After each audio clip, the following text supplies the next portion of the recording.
To prevent me from being jealous of my stepmother's son, my dad implemented a family point system. Washing dishes earned 1 point, and getting a perfect score on a test earned 10 points. Accumulating 1,000 points meant you could make a wish come true. When my stepbrother broke a vase, Dad said it was a sign of good luck and awarded him 50 points. When I insisted on going to school with a fever, Dad said I was trying to garner sympathy and deducted 100 points. I scrambled to scrape together every point I could, all for that exorbitant math Olympiad registration form. On the day I finally accumulated enough points, my stepbrother cried and said he wanted a pair of limited edition sneakers. Dad immediately emptied my points. We're family. Your points are your brother's points too. I looked at the torn up application form and jumped from the 18th floor balcony. A loud crash came from the living room. I was in my room, grinding away at Olympiad math problems. My hand slipped and the pen tip drew a long black line across the paper. I knew that sound all too well. Last time, when I was washing dishes, I accidentally broke a cheap white plate. My dad, Gary Mills, deducted 50 points. The reason? Carelessness and damaging public property. 50 points. I would have to get 5 perfect scores in exams or wash 50 dishes to earn that back. The living room was dead silent. I put down my pen and pushed the door open. The floor was a mess. That antique vase, Dad's pride and joy, had shattered into pieces. My stepbrother was stepping on a soccer ball with a nonchalant smirk on his face. My stepmother, Esther, was crouching on the floor. "Oh dear, Patrick, how could you be so careless? This is Gary's favorite vase." She scolded Patrick, but at the same time completely shielded him from my father. Dad stood beside her with a grim face, his chest rising and falling rapidly. I leaned against the doorframe, feeling a strange sense of schadenfreude. That vase was supposedly worth thousands of dollars. According to the family point system rules, damaging property resulted in a point deduction equivalent to the property's value. Patrick's pitiful amount of points wouldn't even cover the cost. It would go into the negatives. I waited for the show to begin. Dad took a deep breath, his eyes going back and forth between Patrick and the shards on the floor. Patrick pouted. I was just kicking a ball around. The vase wasn't very steady. I scoffed. If it were me, I'd have been slapped by now.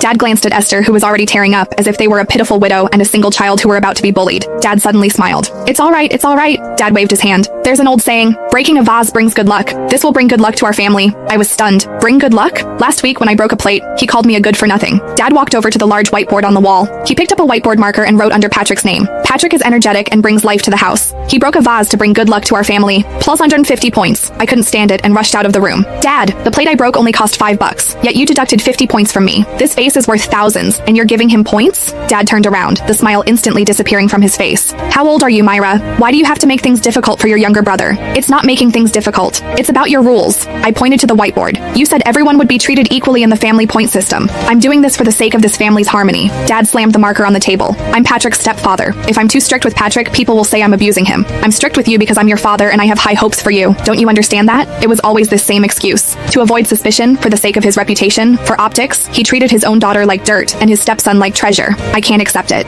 I stared intently at that glaring plus 50. Dad snorted and uncapped the pen again, disrespecting elders and talking back. Under the column Myra, he wrote 20. I was going to let things slide, but since you love keeping score so much, let's lay it all out. He pointed to the previous record on the whiteboard. The other day you had a fever and didn't go to extra classes, so you wasted my money.